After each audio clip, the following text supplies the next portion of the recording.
Ya, jadi sebelumnya sudah dipelajari mengenai pengaruh temperatur aging ya. Pengaruh temperatur aging itu bagaimana, lalu waktu aging juga bagaimana yang pengaruhnya. Lalu ya tadi juga sudah dibahas bagaimana pengaruh temperatur dari solution treatment-nya ya. Kira-kira eh, apa yang terjadi atau temperatur apa sih mana yang secara praktis itu dapat dilakukan. Nah, kalau bagaimana dengan yang pertama adalah laju pendinginannya ya.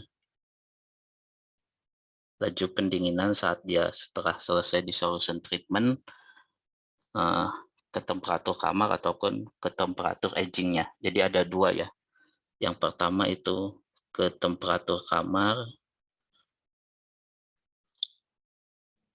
Jadi ke temperatur kamar baru dinaikkan temperaturnya lagi ke temperatur aging tertentu ya, atau yang kedua itu didinginkannya langsung ke temperatur agingnya. Jadi ke temperatur agingnya, misalnya di sini ya, temperatur agingnya baru dia ditahan di situ. Jadi tidak perlu ke temperatur kamar dulu baru dinaikkan. Ya, ini tergantung dari prosesnya itu bagaimana ya, mana yang lebih efisien ataupun ya eh, ya pastinya kan di sini hanya memerlukan apa larutan yang air yang dingin saja, tapi di sini harus ada pemanasan larutan quenchingnya di temperatur tertentu. Nah, selain dari situ, laju pendinginan ya, jadi kecepatan dari dia temperatur solution treatment ke temperatur yang temperatur aging atau ke temperatur kamar itu juga akan mempengaruhi dari proses perakuan panasnya ini. Nah, ini yang akan dinamakan precipitation free zone ya. Jadi langsung ke sini, jadi daerah ini adalah daerah precipitation free zone, jadi zona yang bebas dari endapan. Di mana di sini ada endapan-endapan, tapi ada satu bagian di sini tidak ada endapan ya, bagian di sini tidak terbentuk endapan. Nah, ini biasanya terjadinya di batas butiran. Jadi jika ini ada batas butiran, kemudian ya ada juga endapan di situ karena dia kan pengintian heterogen ya, tapi di daerah sini itu di sekitar batas butiran itu terbentuk daerah yang tidak ada endapan sama sekali ya di sini. Jadi ini yang dinamakan precipitation free zone, zona bebas endapan. Nah, yang mempengaruhi dari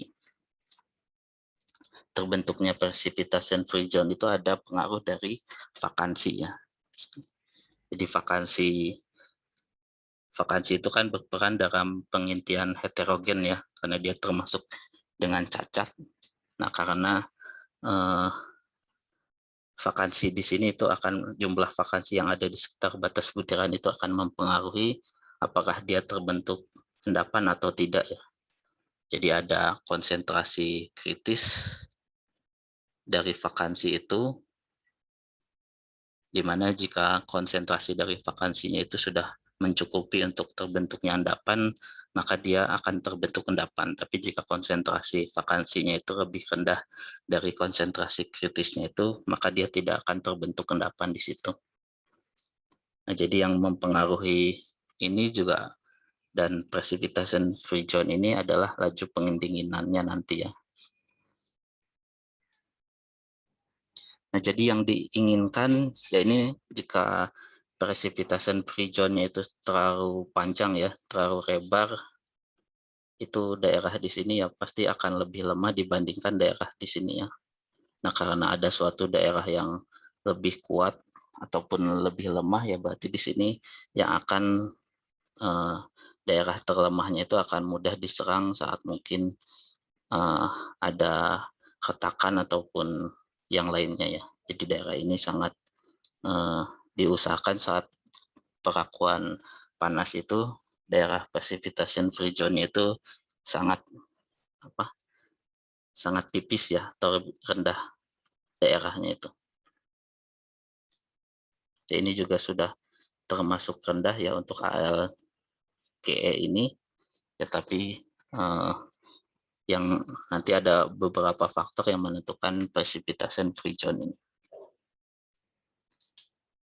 Nah, kemudian ya kita melihat dulu dari jumlah vakansi ya. Ini jumlah vakansi yang setimbang ya. Jadi sama seperti sebelumnya ya. XB, kemudian di dalam matriks alfa yang berkesetimbangan dengan endapan berjari-jari R1, yaitu juga konsentrasi saat dia setimbang ya. Jadi ini juga sama, bukan konsentrasi vakansi yang ada di dalam matriksnya ya, tapi dia dalam jumlah vakansi yang pada keadaan setimbangnya. Jadi dari diagram fasanya. Itu persamaannya kan ini juga sepertinya sudah pernah dibahas ya di kuliah-kuliah sebelumnya ataupun di materi difusi yang sebelumnya, bahwa jumlah vakansinya itu akan sebanding ya dengan temperatur. Jadi semakin tinggi temperatur, maka jumlah vakansinya juga akan semakin banyak ya. Ya, jadi karena atomnya semakin mobile, ya pasti nanti pergerakannya di temperatur tinggi akan semakin banyak. Nah, jadi akan terbentuk fase vakansi atau tempat-tempat yang kosong.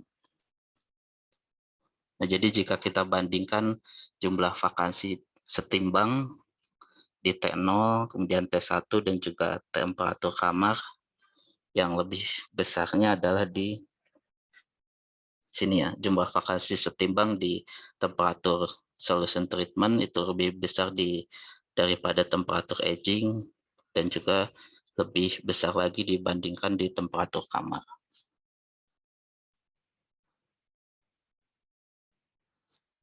Ya, ini persamaan, ini juga sudah ya hampir sama dengan persamaan difusivitas ya. Minus dari energi bebasnya dibagi dengan RT.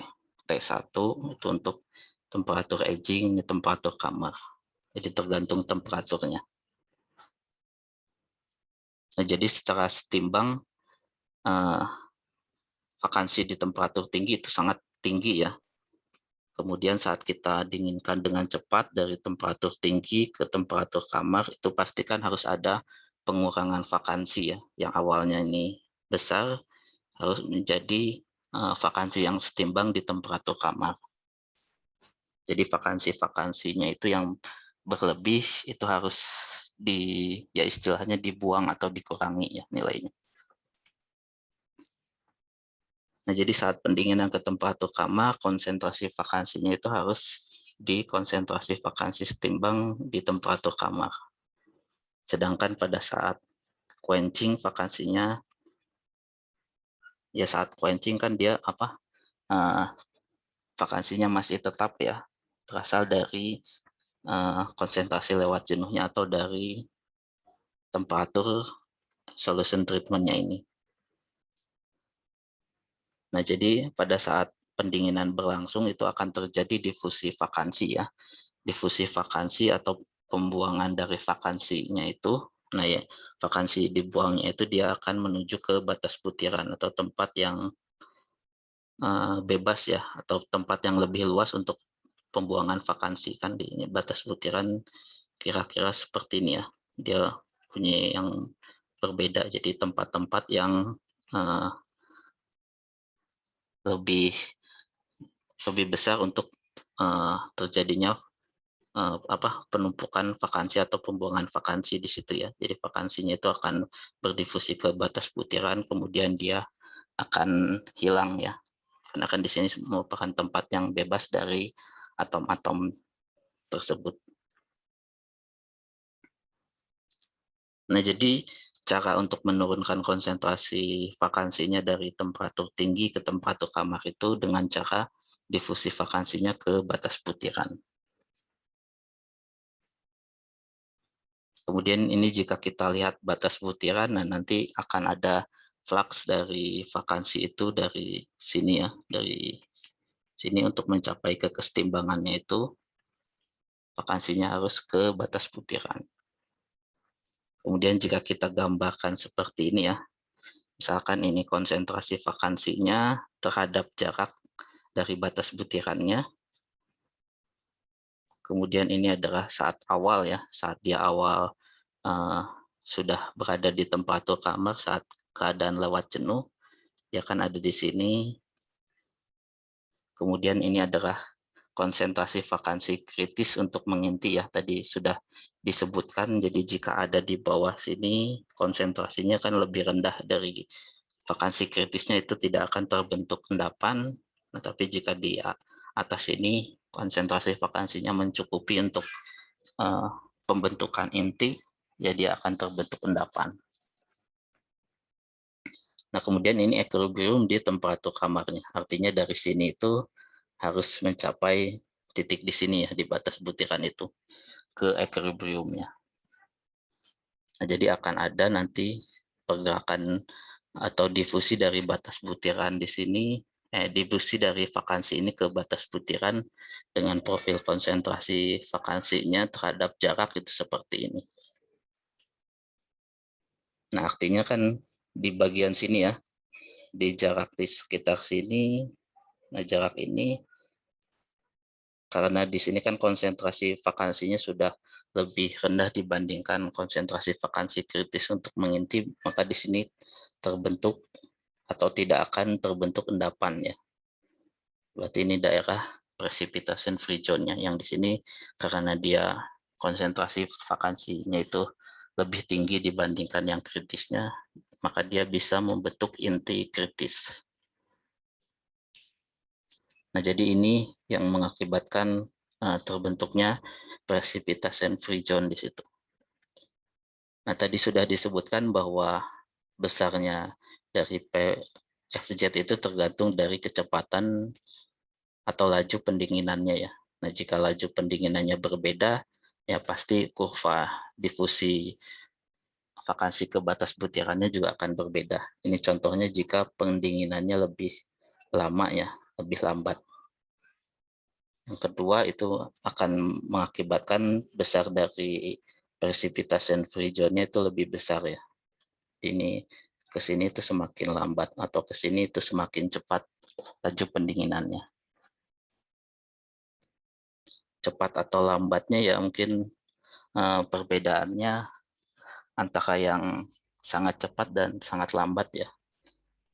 Ini kira-kira yang sangat lambat itu tapi masih termasuk cepat ya, maksudnya dia pendinginan cepat, tapi dibandingkan yang lainnya itu masih termasuk slow quenching ya.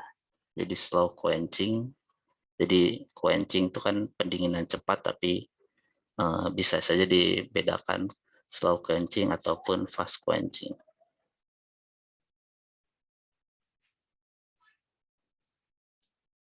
Nah, jadi perbedaannya ya seperti ini. Jika slow quenching, PFZ-nya itu lebih besar. Jika fast quenching, PFZ-nya itu akan lebih rendah zona bebas endapannya.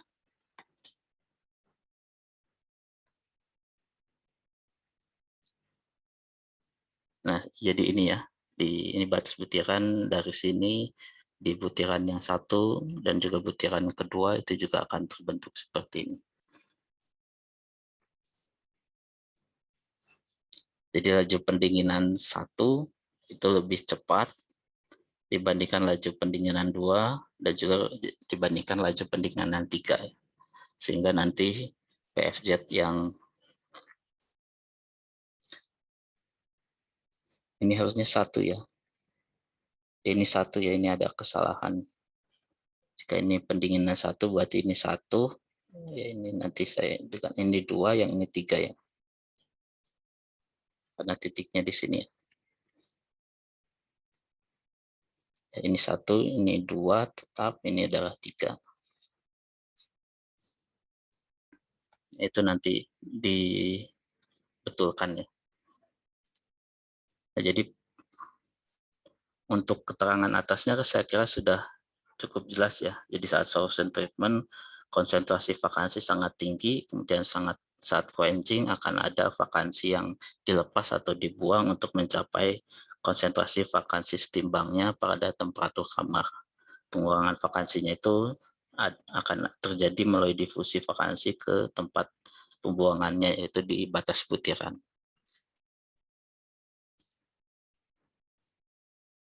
Nah, jadi akibatnya butiran matriks di sekitar butiran itu akan kekurangan vakansi ya, karena difusi dari sini menuju ke equilibriumnya. Kekurangan vakansi yang dapat digunakan untuk pengintian heterogen. Sehingga nanti yang konsentrasinya kurang dari konsentrasi kritis untuk pengintian itu tidak akan mengandung partikel endapan, nanti membentuk daerah zona bebas endapan. Nah, ini contohnya untuk paduan kekuatan tinggi ya, maksudnya kekuatan tinggi karena dia mendapatkan penguatannya dari pembentukan partikel endapan. ALZN, kemudian ada AMG dan juga CU di sini. Nah, jadi di sekitar batas butiran itu ya bisa terbentuk zona bebas endapan.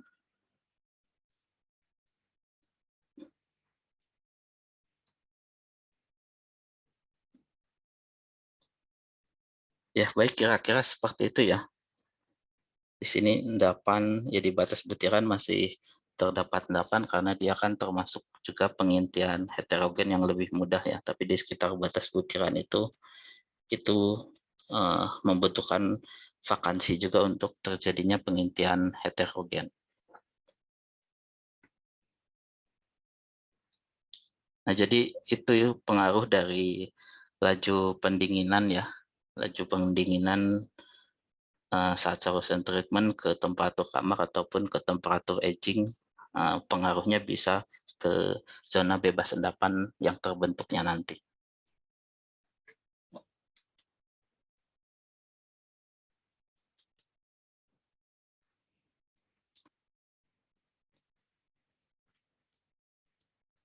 Sebelum ke sini ada pertanyaan, silahkan. Jadi harus benar-benar difahami ya apa itu zona bebas endapan, bisa menjelaskan bagaimana pembentukan dari zona bebas endapannya itu, lalu apa yang mempengaruhi besar dari zona bebas endapannya itu. Kira-kira yaitu 3 hal yang pentingnya ya. Pak, Ya, bertanya silakan. Pak.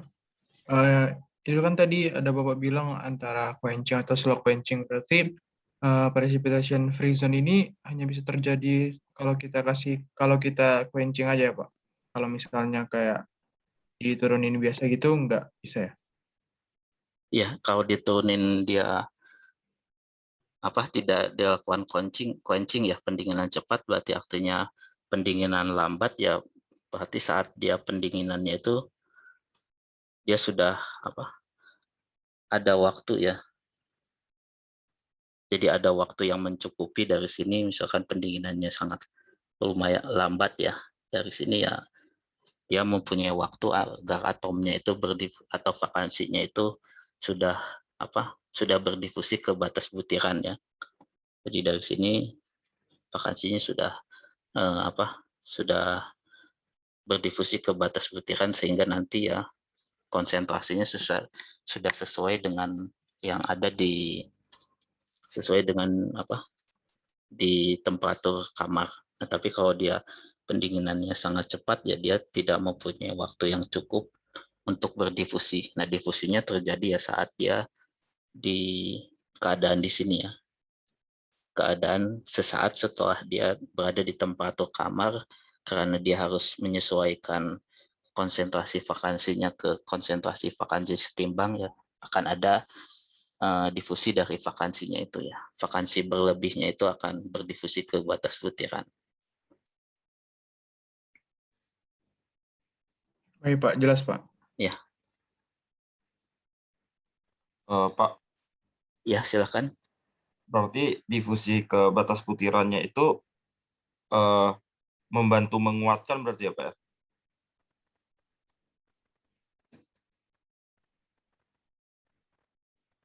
Atau malah melemahkan? Tadi Bapaknya sempat jelasin kalau misalnya Ya. PFZ-nya makin besar, seharusnya dia makin lemah kan, karena Ya. tidak ada istilahnya tidak ada yang menghalangi gitu ketika ada Ya dislokasi ataupun itu ya, ketika ada di dislokasi. daerah situ menjadi yang terlemahnya ya. Ya, ya jadi difusi vakansi itu ya apa ya harus terjadi ya saat dia pendinginan cepat, kemudian eh, saat dia solution treatment kan apa konsentrasi vakansinya tinggi ya. Kemudian saat dia didinginkan dengan cepat ya dia harus berada di dalam kesetimbangan dari vakansi di temperatur kamar, sehingga ya harus ada vakansinya itu harus dibuang ya. Setelahnya dibuang sehingga harus ada difusi dari vakansi ke batas butirannya itu. Nah, jadi pengaruhnya itu ya terutama untuk ke pengintian heterogen ya. Jadi untuk endapan-endapan yang mengandalkan pembentukannya dengan pengintian heterogen ya pasti dia membutuhkan konsentrasi vakansi tertentu ya. Nah, tapi jika misalkan untuk yang lainnya, misalkan ada cacat-cacat ya, misalkan apa dilakukan call working ya, sehingga di sini kan ukuran butirannya menjadi lebih halus ya, sehingga batas butirannya lebih besar, ya ini bisa saja apa menjadi lebih kuat juga. Jadi difusi di sini ya apa suatu proses yang memang akan terjadi. Difusi batas butiran itu akan terjadi saat kita mendinginkan dengan cepat dari solution treatment ke temperatur kamar ataupun ke temperatur aging di situ. Untuk penguatan yang lainnya ya sebenarnya pengaruhnya tidak terlalu signifikan ya, tapi harus diperhatikan saja pada saat kita mengamati struktur mikronya ya seperti ini. Ya sebenarnya pengaruh di sini juga belum tentu juga sangat signifikan ya mengurangi kekuatannya, tapi ya biasanya ya pasti di daerah yang bebas endapan ini yang tidak ada endapannya itu lebih lemah dibandingkan daerah yang di sininya. Jadi kita berusaha untuk menguranginya. Tapi jika di bagian sininya sudah penguatannya sudah sangat tinggi ya batas dari zona endapan di situ juga relatif tidak akan berpengaruhnya terlalu besar ya. Nah, jadi apakah difusi vakansi ke batas butiran itu akan menguatkan?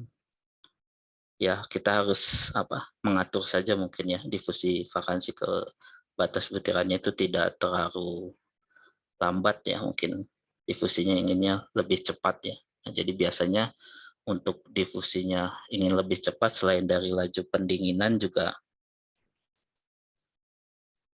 di sini ya pendinginan yang pertama, selain dari pendinginan juga biasanya ada waktu tertentu ya. Jadi saat dia sebelum kita aging, ini kan solution treatment, kemudian kita quenching pendinginan cepat. Nah, biasanya ada juga waktu penahanan di sini ya, waktu penahanan di temperatur kamarnya itu.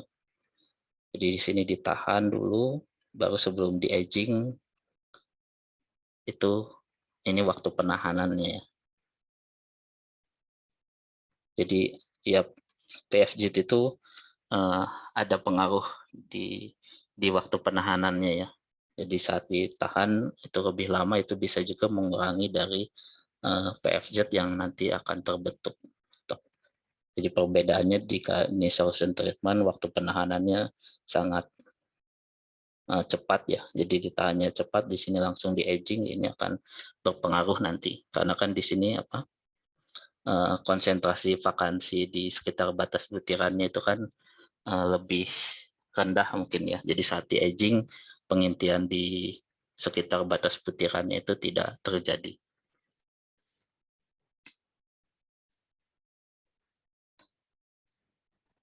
Baik, Ya, Pak. jadi ini Sudah secara paham, Pak. natural ya, yang mempengaruhinya nanti laju pendinginannya, lalu ada juga waktu penahanannya di sini.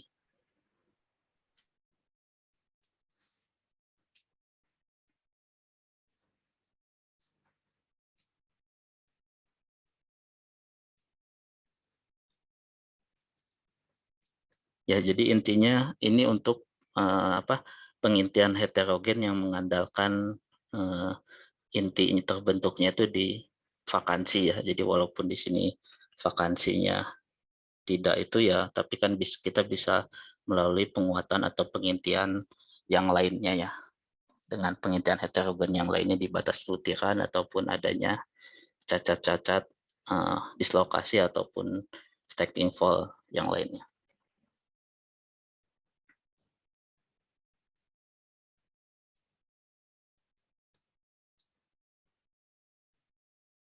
Ya baik, kalau begitu saya lanjutkan ya. Kita ke materi, yaitu sebelumnya sudah dibahas transformasi fasa selama perakuan panas paduan aluminium. Nah, ini kita juga membahas paduan yang juga penting ya untuk penguatannya melalui precipitation hardening, itu paduan berbasis NiAl dan juga FeNi ya, terutama untuk di temperatur tinggi. Jadi ini paduan super berbasis nikel maupun paduan super berbasis besi dan juga nikel. Nah, ini penguatannya itu terbentuknya gamma prime Ni3Al ya, ataupun Al-nya itu bisa juga disubstitusi menjadi di unsur-unsur yang lain ya, misalnya titanium atau tantalum. Nah, ataupun fasa penguat yang lain, nah, itu akan dibahas juga ya, atau gamma prime misalkan Ni3 niobium ya. Nah, jadi ini sebelumnya juga sudah dibahas ya. Jadi karena dia digunakan di temperatur tinggi ya. Ini kalau dibandingkan aluminium, kemudian ini nikel, kan nikel itu lebih tahan ya. Dua-duanya sama berstruktur FCC, tapi nikel itu lebih tahan di temperatur tinggi karena dia stabil dalam fasa matriksnya gamma. Kemudian di sini juga dalam fasa endapannya juga masih stabil di temperatur tinggi ya, gamma aksen itu. Kira-kira berapa? 1387 ya ini ya, derajat Celcius. Nah, jadi fasa ini bisa tahan di temperatur tinggi ya, stabil di temperatur tinggi tanpa mengalami perubahan struktur. Nah, tapi ya perubahan strukturnya itu nanti bisa saja saat kondisi operasinya terjadi coarsening ya. Coarsening dari gamma aksennya ini. Sehingga nanti kekuatannya ya akan berkurang karena bentuknya sudah tidak optimal lagi berbentuk kubik.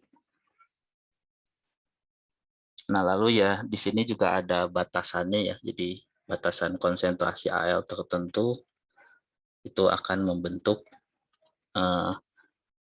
fasa dari gamma aksen. Seperti itu. Jadi konsentrasi Al-nya itu bisa tertentu ya. Jadi ada konsentrasi maksimum ataupun minimum bahwa dia akan membentuk gamma prime. Terutama untuk membentuk yang ukurannya berbentuk kubikal dan juga fraksi volumenya sekitar 70%. 70% volume.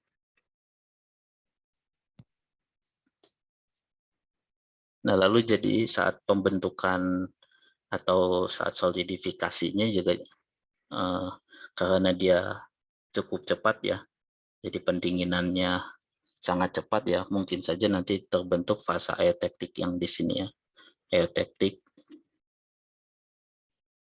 gamma plus gamma aksen. Dan juga ya saat dia pengecoran ukuran dari misalkan ini ada batas butiran ya, walaupun ada batas butiran ya biasanya ukuran dari fasa-fasa gamma prime-nya itu tidak tersebar merata ya. Bisa saja banyaknya di batas butiran, jadi distribusinya tidak merata di dalam matriksnya. Sehingga nanti di sini harus dilakukan pelakuan panas atau edge hardening ya, pelakuan panasnya itu untuk mendapatkan precipitation hardening.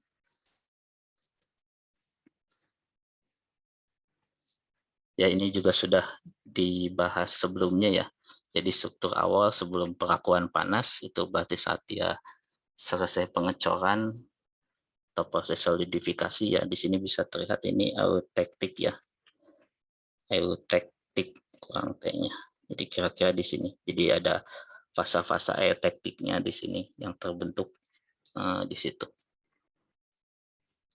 Selain kalau di sini ya bisa kita lihat ini prosesnya adalah pengecoran ya, sehingga bentuknya adalah dendritik seperti ini.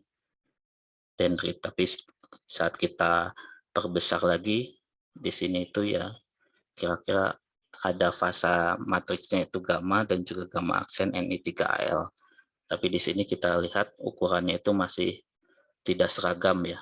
Ukuran kemudian distribusinya masih tidak optimum walaupun di sini sudah fraksi volumenya sudah besar ya. Jadi ini contohnya adalah untuk yang single kristal, kemudian kira-kira generasi yang ketiga ya. Karena generasi ketiga itu fasa endapannya sudah berbentuk kubikal seperti ini. Nah, jadi untuk yang struktur yang seperti ini, itu juga harus dilakukan retreatment ya, lebih lanjut. Ya bisa juga untuk meliharakan eutektik ini dan juga untuk meningkatkan distribusi dari gamma prime-nya itu. Jadi yang lebih kecil dan juga lebih tersebar, lebih seragam ya ukurannya. Nah, jadi di sini dilarutkan semuanya ya. Ini untuk ya ada batas butirannya, tapi kalau tidak ada batas butirannya single kristal ya hanya gamma saja gambarnya. Kemudian didinginkan di daerah gamma plus gamma aksen ya. Di temperatur aging tertentu ya nanti akan dibahas biasanya berapa temperatur agingnya dan lainnya. Karena kan ini di sini juga selain dari gamma prime ada endapan-endapan yang lainnya. Contohnya endapan carbida juga bisa saja ingin dibentuk untuk meningkatkan penguatannya di batas butiran. Jadi pengendapan karbida juga optimalnya ada di temperatur tertentu. Ya, jadi ini ilustrasinya saja ya, belum tentu ada di sini temperatur agingnya. Itu akan awalnya menjadi super saturated, baru setelah di aging akan menjadi seperti ini. Yang distribusinya lebih merata ya. Kemudian ya ini kira-kira eutektiknya sudah hilang dan juga bentuknya itu sudah mencapai ukuran yang optimum.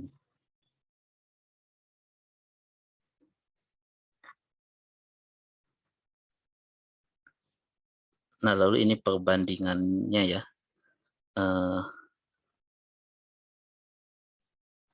Ya ini sudah dibahas sebelumnya. Jadi yang gamma itu, yang gamma ini atom Al-nya itu bisa di mana saja ya. Jadi campuran dari Ni dan juga Al. Nah, tapi untuk gamma aksen itu Al-nya itu sudah ada di posisi tertentu ya. Jadi Ni3Al artinya Al-nya itu ada satu ya. Jadi ini adalah Al-nya, Ni-nya ada di sini, ada 3 atom. Jadi strukturnya itu sudah tertentu, merupakan struktur yang order ya. Jadi di gambar ini juga sudah harus ada di bagian sini ya, gamma prime-nya itu.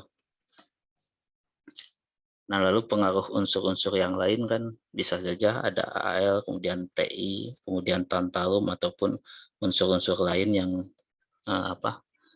berdifusi atau menggantikan atom Al di posisi di sini ya. Sehingga nanti akan terbentuk regangan laktis dari gamma prime-nya itu bisa lebih besar dari gammanya ataupun menjadi sama ya. Biasanya memang unsur-unsur pemadunya itu lebih besar dibandingkan atom Ni-nya. Sehingga ya ini yang mempengaruhi regangannya nanti ya. Tentu saja dari segi kekuatan yang meregangnya lebih banyak itu yang lebih kuat yang ini ya. Yang ada regangannya dibandingkan yang ini. Tapi untuk dari segi coarseningnya sebelumnya juga sudah dibahas bahwa yang ini gammanya tinggi ya, energi antar mukanya ya. energi antarmukanya tinggi, yang ini lebih rendah, sehingga nanti yang ini laju coarsening-nya lebih lambat.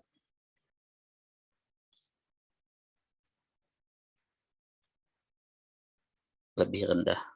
Ya, jadi ada ya pertimbangan-pertimbangan tertentu untuk regangan ini ya. Regangan koherensinya ini mana yang lebih baik, apakah kekuatannya, tapi nanti konsekuensinya ke laju coarsening-nya itu akan lebih cepat.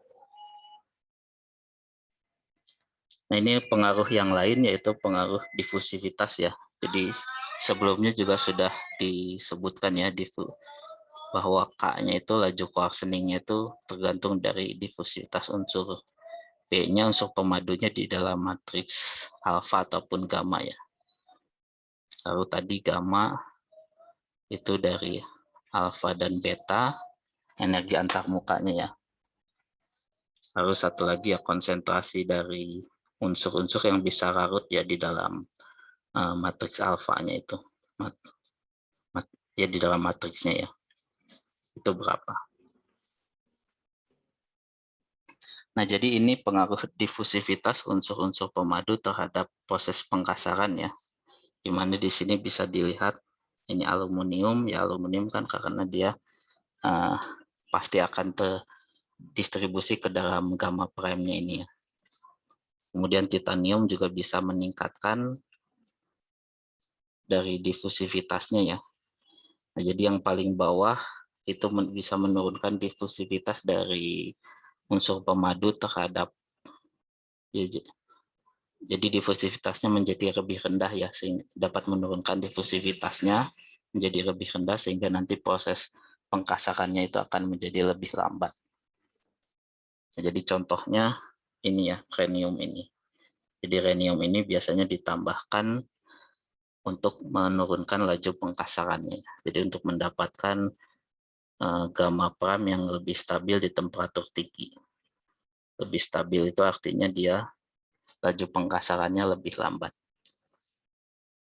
Nah, sedangkan titanium di sini relatif tinggi ya. Jadi titanium di sini bisa ditambahkannya itu dalam konsentrasi tertentu ya. Jadi ada maksimum konsentrasi titanium yang bisa ditambahkan. Kalau dia terlalu banyak ya nanti laju pengkasarannya juga akan menjadi lebih tinggi. Ya, seperti ini ya.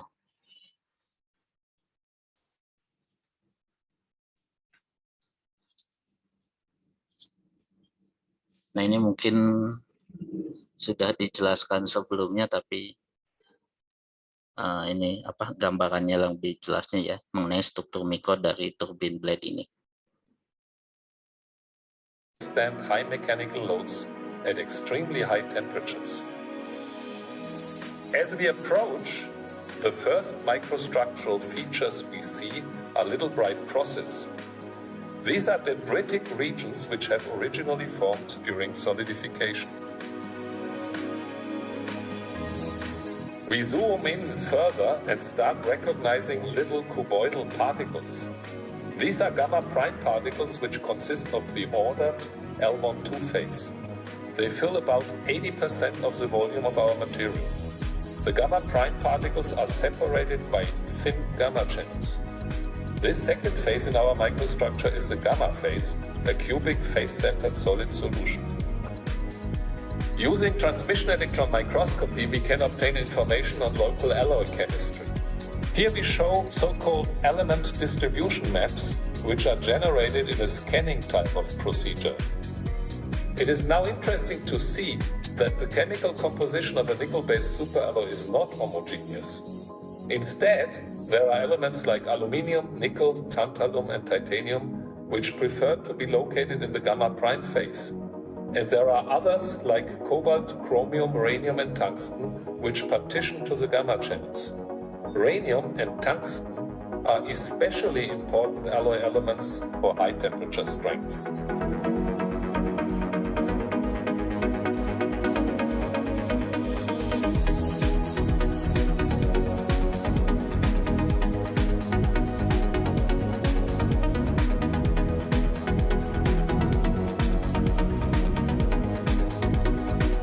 magnify even further and eventually start to see columns of atoms of our crystal. We can identify the interfacial region between the gamma and the gamma prime phase, and we can in principle measure the distance between atoms and the angles which define the crystal lattice. All properties of our turbine plates finally depend on bonds between atoms. We therefore perform atomistic calculations which allow us to predict properties on the macro scale. Ya, jadi ini ya kekuatan maupun juga laju coarsening yang tadi kan yang yang bergantung dari nilai energi antarmuka maupun dari kegangan atau lattice parameternya, itu bisa dimodelkan juga dengan yang namanya atomistic modeling ya. Jadi kita mau memodelkan di dalam skala atom ya. Jadi walaupun dia modelnya dalam skala atom, tapi dia sudah menggambarkan keseluruhan dari turbine blade itu yang lebih besar ya. Justru perkembangannya saat ini penelitian itu banyaknya dikembangkan untuk struktur yang sangat kecil ya, dalam skala atom terlebih dahulu apa pengaruhnya. Terutama kan untuk nilai gamma itu kan energi antarmuka dari atom-atomnya ya, antara FCC kemudian dengan antara gamma dengan gamma prime di situ. Dimana yang satu ini tidak order, disorder, yang ini order ya. HL-nya itu ada di tempat-tempat tertentu. Dan untuk mencari difusi juga sama ya. Nah ini juga ya mengapa dia fasa penguatnya itu gamma prime ya. Gamma prime itu disebut juga fasa intermetaliknya. Karena antara metal dengan metal, ini 3Al, ya jadi sifatnya juga lebih tinggi ya, bukan seperti fasa yang biasanya, tapi dia biasanya cirinya adalah meningkat kekuatan terhadap temperatur ya. Jadi untuk yang misalkan matriksnya gamma, itu kan dia ini kekuatannya ya, semakin tinggi kekuatannya ini semakin temperaturnya ya. Untuk gamma yang hanya ada Ni kemudian Al-nya itu dia masih terlarut di dalam matriksnya, dia semakin tinggi temperatur ya dia konstan, bahkan dia akan cenderung turun. Tapi jika dia sudah menjadi gamma yang fasa intermetalik, itu justru dia akan semakin kuat dengan semakin meningkatnya temperatur, karena strukturnya yang teratur tadi ya, yang order. Itu akan bisa nanti akan dijelaskan pengaruh dari struktur ordernya itu terhadap kekuatannya itu. Bahkan di temperatur tinggi itu justru semakin kuat ya. Nah tapi walaupun begitu kan ini intermetalik juga kan susah juga dibuatnya ya. Jadi semakin dia fasanya intermetalik, di sininya juga rendah ya kekuatannya juga. Kekuatan di temperatur kamarnya juga termasuk rendah, sehingga nanti selain sulit dibentuk ya juga dia biasanya kan fasa intermetalik itu lebih getas. Nah jadi untuk yang optimumnya itu kira-kira faksi volume dari gamma prime-nya itu sekitar 60 atau ya 70 ya. 70 dan 80. Jadi sekitar di sini. Jadi dia masih naik di temperatur kamar, tapi di sini juga kekuatannya di temperatur kamar juga masih cukup tinggi ya. Kalau tidak salah 75% ya faksi volumenya. Jadi ada di sini. Nah kemudian ini juga yang paduan super ini diterapkannya atau ditemukannya semakin berkembangnya saat Perang Dunia Kedua ya. Karena saat Perang Dunia Kedua itu kan teknologi itu sangat memainkan peran yang penting ya, dibandingkan yang awalnya Perang Dunia I pesawatnya masih belum menggunakan mesin piston atau mesin turbin untuk pesawat jet ya.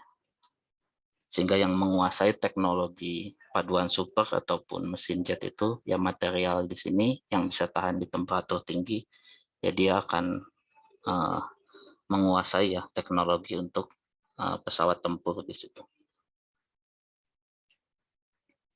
Nah, sampai sekarang juga teknologi ataupun pabrik-pabrik yang super alloy juga termasuk yang sangat rahasia ya, baik itu dari segi prosesnya ataupun dari jadi tidak mudah untuk mengunjungi suatu pabrik yang membuat paduan super alloy. Nah, kemudian ini perbedaannya ya, untuk tadi yang gamma-gamma prime, fraksi volumenya sangat tinggi ya. Di sini kekuatan di temperatur kamar juga termasuk tinggi, nah tapi dia bisa mempertahankan kekuatannya di temperatur yang sangat tinggi di sini. Dibandingkan baja, dia akan semakin menurun kekuatannya dengan menaiknya temperatur. Nah, ini yang secara singkatnya bahwa terbentuknya dislokasi ya, karena kan kekuatan itu tergantung dari adanya dislokasi yang bergerak. Jadi baik itu terbentuknya maupun kehadiran dari dislokasi maupun pergerakan dislokasi di dalam fase gamma phase ini, dia lebih sulit ya, akan lebih sulit sehingga dia akan menjadi lebih kuat di temperatur yang lebih tinggi. Jadi dengan adanya pergerakan dislokasi, yaitu juga akan semakin menambah penguatan dari gamma prime ini. Jadi semakin meningkatnya temperatur, dislokasi kan akan menjadi lebih mobile ya. Nah, tapi karena dia pergerakan dislokasinya itu bisa terhambat ya, nanti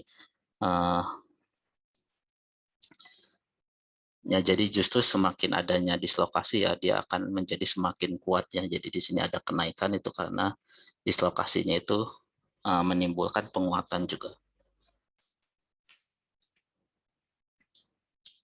Nah, ini contoh penguatan yang lain ya.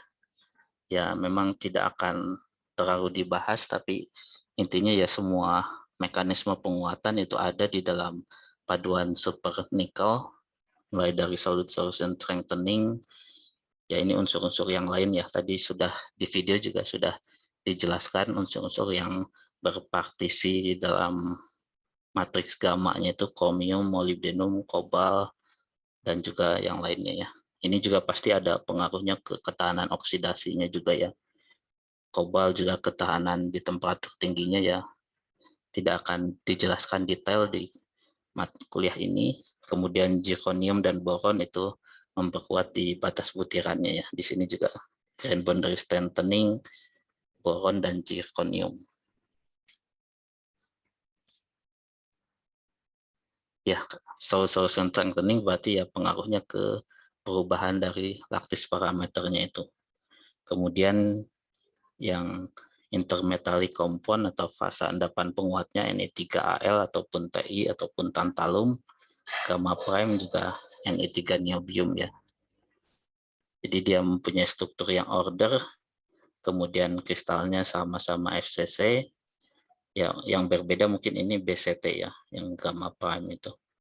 Kemudian memiliki koherensi ya. Jadi dia endapan yang koheren dengan matriksnya. Kemudian endapan yang lain juga selain gamma prime ada juga partikel karbida ya, di mana dia endapan yang tidak koheren terhadap matriksnya. Kemudian titanium yang ditambahkan juga bisa membentuk karbida primer. Kemudian bisa juga terbentuk karbida sekunder. Jadi karbida primer itu terbentuknya biasanya saat proses solidifikasi, lalu karbida sekunder itu terbentuknya saat proses heat treatment di sini. Ya, ilustrasinya kira-kira seperti ini ya, solid solution strengthening, dia akan ukurannya lebih besar, dia akan mengakibatkan penguatan menahan pergerakan dislokasinya di situ. Kemudian karbida itu di batas butiran karena dia tidak koheren ya, sehingga pengintiannya secara heterogen. Kemudian ya nanti akan dijelaskan juga tahap-tahap dari agingnya ya. Jadi biasanya yang ukuran lebih kecil itu gamma prime-nya itu di temperatur ya untuk low temperature strengthening, dan juga agingnya juga di low temperature. Kemudian perakuan panas juga dia bisa mengubah karbida primer tadi jadi titanium carbide atau tantalum carbide itu menjadi karbida sekunder M23C6. Ya, ini akan yang memperkuatnya lagi. Nah, kemudian ya ini contoh gambar-gambar interaksi dari gamma prime-nya itu terhadap dislokasi ya. Jadi gamma prime itu akan sulit, ya dislokasi akan sulit untuk bergerak di gamma prime. Nah, yang ini penjelasannya ya, jadi harus sekali lagi harus difahami apa perbedaan antara FCC dan gamma dan juga gamma prime ya. Intermetallic gamma prime ini strukturnya L12 di sini. Jadi strukturnya sama seperti FCC tapi posisi atom Al-nya itu sudah tertentu di ujung dari kubiknya itu. Lalu komposisinya juga sudah 3:1 ya. Jadi 3 atom Ni berbanding 1 dari atom Al.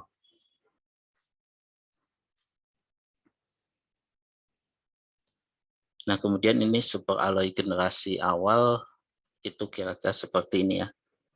Generasi pertama, kedua itu endapannya itu masih berbentuk membulat, kemudian yang tersebar merata ya. Tapi untuk penguatan yang lebih tinggi itu didapatkannya kira-kira 75% gamma prime atau fraksi volume gamma prime-nya juga sudah meningkat sebesar 75%-nya.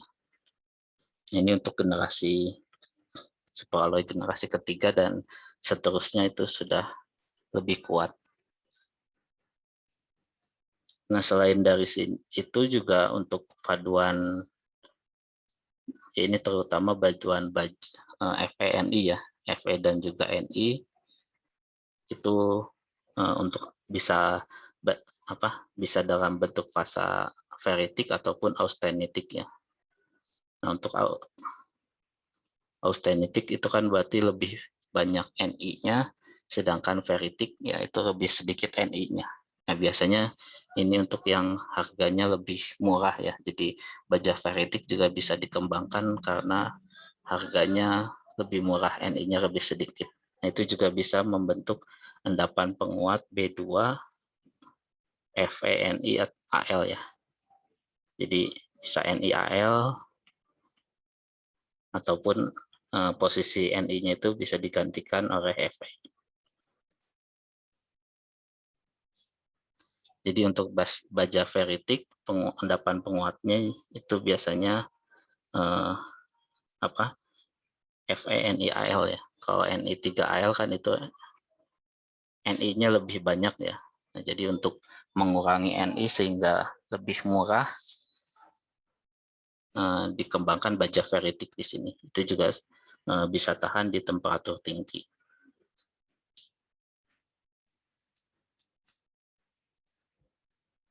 Nah, kemudian ini alasan mengapa dia tadi ya, jadi adanya dislokasi di gamma prime itu lebih sulit, kemudian pergerakan dari dislokasi di dalam gamma prime juga akan lebih sulit ya, sehingga dia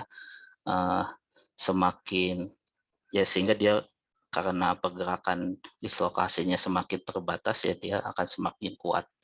Dan lalu kalaupun ada dislokasi yang bisa melewatinya itu justru dia akan ada penguatan ya, menimbulkan mekanisme penguatan yang lainnya sehingga dislokasi. Jadi adanya dislokasi yang bisa melewati endapan ini akan lebih kuat karena dia menahan pergerakan dislokasi yang selanjutnya.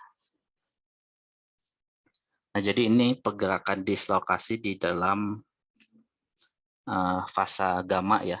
Fasa gamma di sini nih gamma Ni ataupun ada unsur-unsur yang lainnya. Itu kan pergerakan dislokasinya dari atom sini ke atom tetangganya ya. Atom tetangganya di arah 110.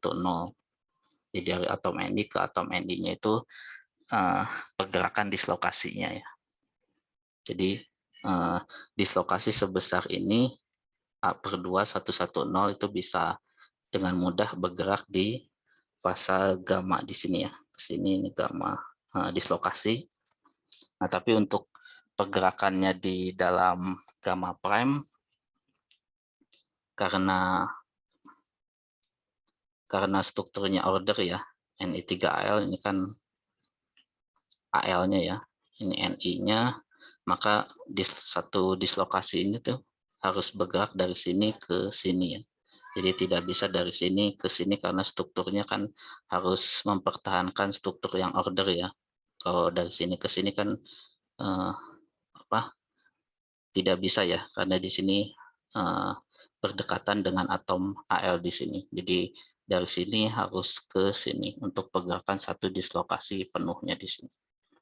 Nah, jadi saat dia bergerak di dalam gamma prime ini, jadi dislokasi ini bergerak di dalam gamma prime ini terhalang ya, karena strukturnya yang harus order.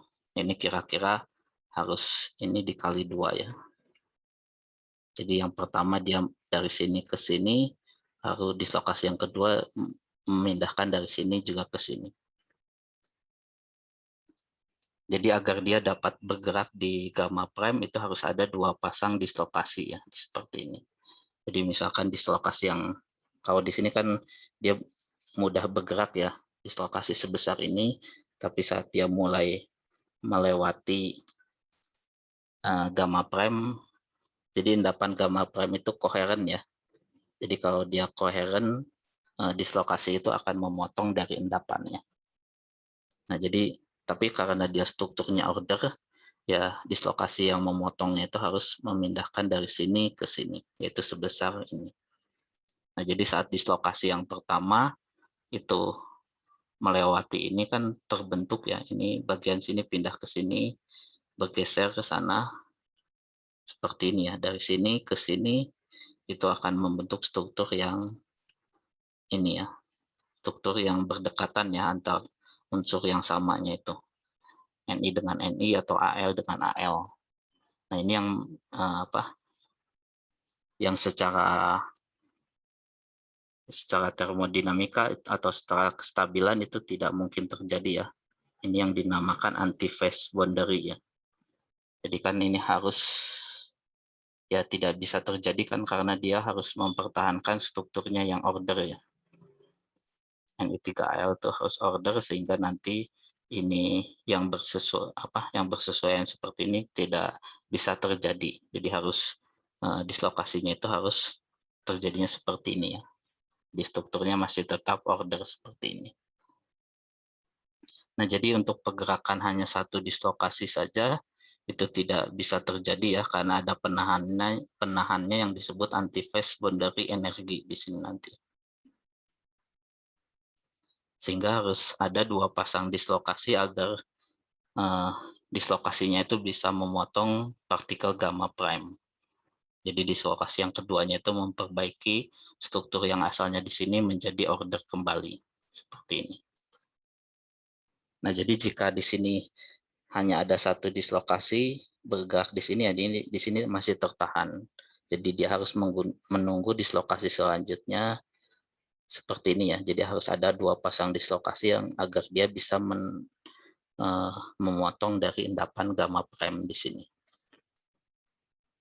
Jadi dislokasi yang akan memotong itu tertahan karena kebutuhan 2 pasang dislokasi ini.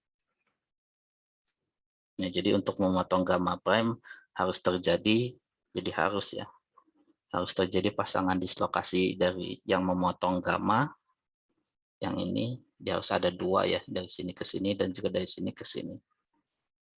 Pasangan dislokasinya itu disebut dengan super dislocation.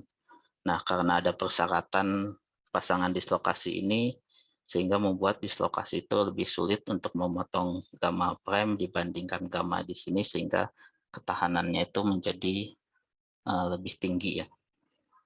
Ataupun ya ketahanan terhadap deformasi creep temperatur tinggi itu juga akan meningkat. Ya, ini juga sama ya. BAB itu berarti Ni ataupun Al. Kemudian jika hanya ada satu ini ya di sini akan terbentuk anti-phase boundary-nya ya. Makanya ini seperti sebuah penghalang ya. Anti-phase boundary energi Ya, jadi untuk struktur ikatan yang teratur, ikatan atom yang sama itu akan terbentuk saat terjadi tunggal ya. Daerah yang terbentuknya disebut anti-phase boundary. Tapi kan di sini merupakan struktur yang tidak stabil ya, karena di sini juga endapannya itu harus dia strukturnya order. Jadi keadaan energi yang lebih tinggi ya. Jadi yang tidak stabil kan energinya lebih tinggi daripada ikatan tipe AB yang teratur. Nah, peningkatan energinya itu disebut energi dari anti-phase boundary-nya itu. Ini dislokasi kedua harus mengembalikan endapannya ke susunan atom yang teratur. Nah, ini dislokasi kedua akan menghilangkan anti-phase boundary yang dibuat oleh dislokasi pertama. Nah, jadi intinya ini adalah penahannya ya. Anti-phase boundary energi itu energi yang menahan dari pergerakan dislokasi di dalam gamma prime. Artinya semakin tinggi anti-phase boundary-nya ini, maka dia akan semakin kuat. Kekuatannya akan semakin tinggi ya. Pergerakan dislokasinya akan lebih tertahan sehingga paduannya itu akan menjadi semakin kuat. Nah, jadi ini contoh gambarannya ya. Jadi harus ada dua pasang dislokasi. Ini dislokasi yang pertama, ini dislokasi yang kedua. Nah, jadi ini endapan yang sudah terpotong dislokasi. Seperti ini ya, dia sudah terpotong nih. Tapi untuk memotong dislokasi ini harus ada dua pasang endapan ya. Kalau di sini kan gamanya di sini gamma aksen, kalau di sini bisa satu dislokasi saja bergerak, tapi dia gamma aksen harus ada dua pasang dislokasi seperti ini agar dia bisa memotong partikel endapannya itu. Nah, kemudian selain dari itu juga saat dia sudah terpotong ya, jadi sudah terpotong seperti ini, ini menjadi ini strukturnya harusnya teratur ya, akhirnya seperti ini ya. Jadi AB lagi. Nah, jadi setelah kita lihat terpotong di sini akan ada antarmuka baru ya. Awalnya kan mungkin luasnya seperti ini, tapi saat dia terpotong ada bagian sini ke sini terpotong seperti ini ya. Nah, sehingga dia luas antarmukanya menjadi lebih besar ya. Nah, luas antarmukanya itu meningkatkan energi antarmukanya, energi permukaan antara partikel dengan matriks. Nah, karena terbentuk antarmuka baru juga dia akan menahan pergerakan dislokasi yang selanjutnya.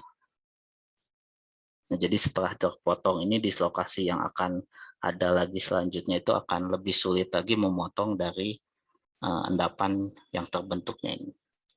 Jadi sehingga nanti ya ini akan menjadi semakin kuat ya karena pergerakan dislokasinya itu akan lebih tertahan. Jadi dia meningkatkan energi sistem dan ini menjadi penghalang terhadap pemotongan oleh dislokasi yang selanjutnya.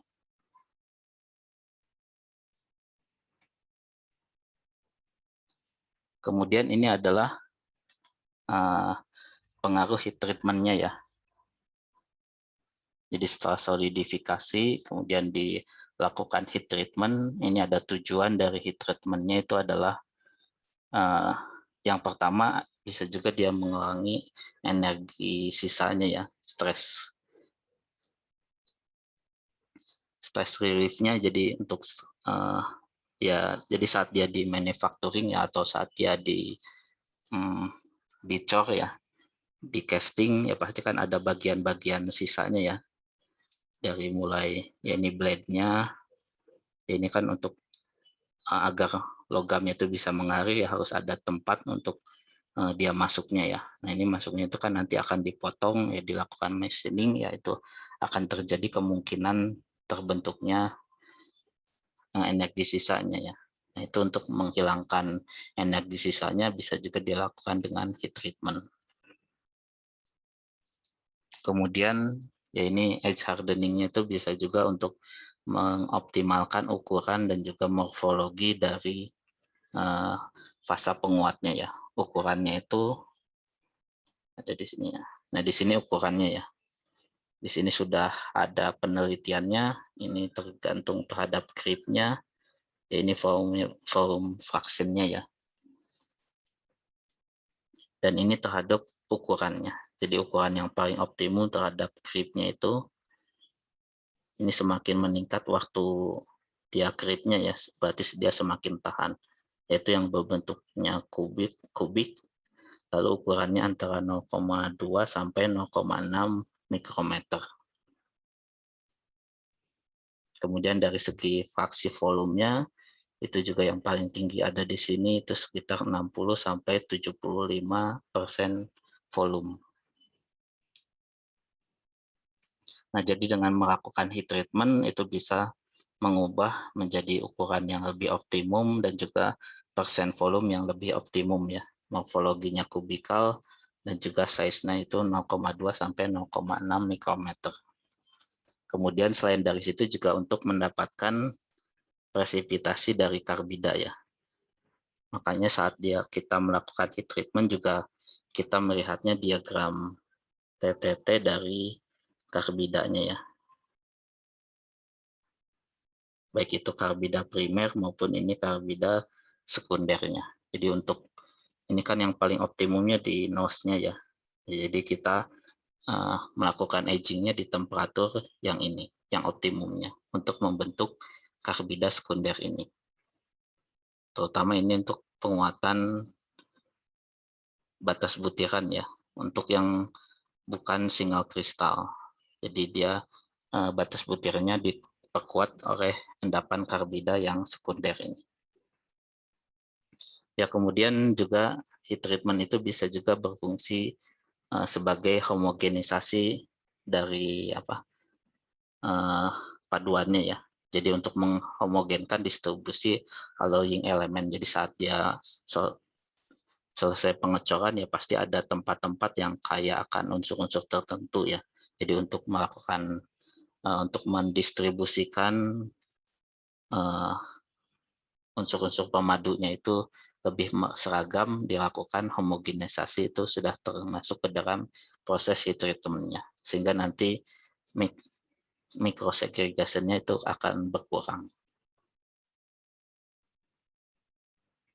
Nah, ini contoh dari paduan super alloy-nya.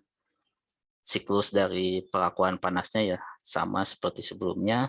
Solution heat treatment dulu untuk mengarutkan endapan gamma prime sebelumnya.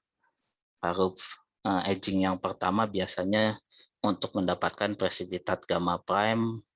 Kemudian aging yang kedua itu di temperatur yang lebih rendah ya untuk menstabilkan ukurannya atau mendapatkan gamma prime yang lebih halus.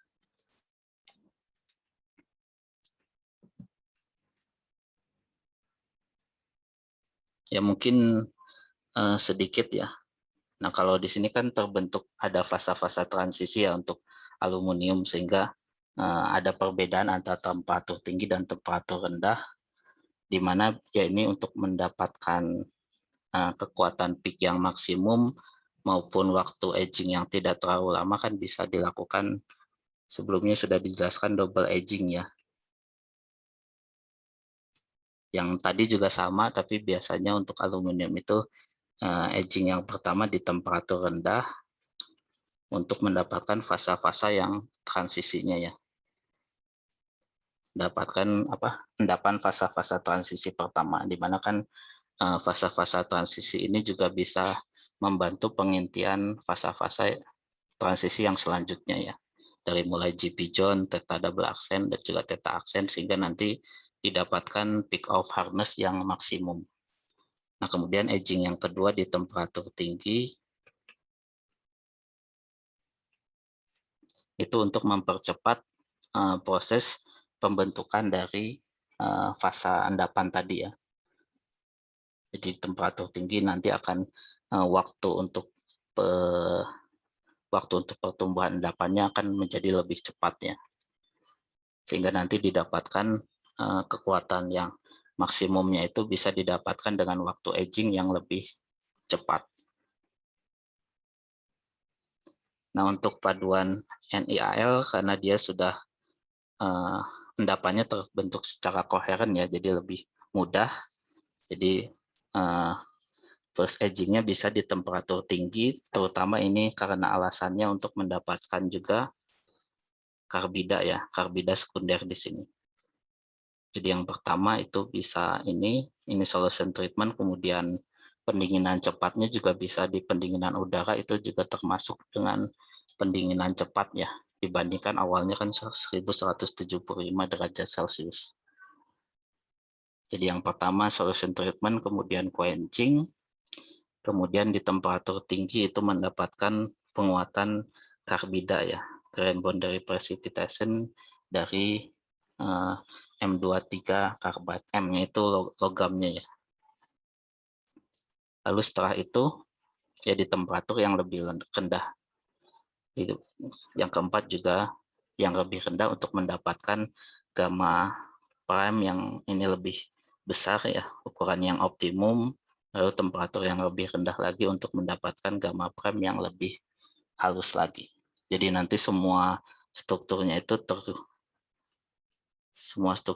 banyak endapan-endapannya ya, di batas butiran karbida, lalu ada endapan yang besar, ada yang besar ya, fraksi volumenya tertentu, baru ada juga yang endapan yang lebih halus juga bisa terbentuk di situ.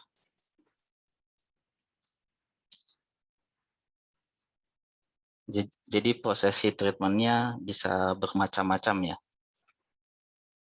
Kemudian ya ini sudah ya, ada 2 two-stage aging treatment.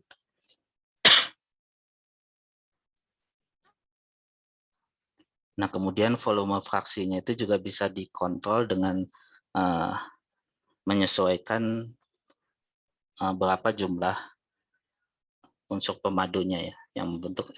Jadi unsur pemadunya kan Al, titanium dan juga tantalum ya. Jadi rasio antara ini ketiga unsur ini juga nanti bisa berpengaruh juga. Nah, ini mungkin contohnya langsung saja ya, antara titanium dan tantalum itu seperti ini ya. Ini penambahan tantalum, ini penambahan titanium, yang mana anti-phase boundary energinya yang lebih tinggi itu dengan penambahan tantalumnya di sini. Itu hanya sedikit saja tantalum, ini anti-phase boundary energinya itu lebih tinggi sehingga lebih kuat. Jadi penambahan tantalum itu lebih efektif dibandingkan titanium.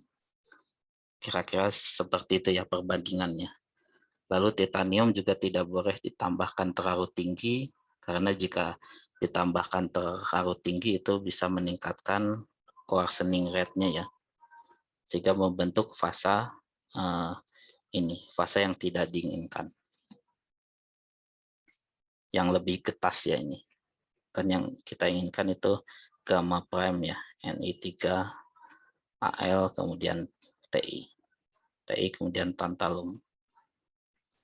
Kalau ini semuanya Ni3Ti ya, new itu. Jadi fasanya justru lebih tinggi konsentrasi titaniumnya sehingga dia lebih getas. Yang sebelumnya adalah dan ini juga ya, dia titanium juga difusivitasnya juga lebih tinggi ya, sehingga itu juga konsentrasi titaniumnya juga tidak boleh terlalu tinggi, karena nanti laju pengkasarannya akan lebih tinggi ya jika difusivitasnya juga lebih tinggi.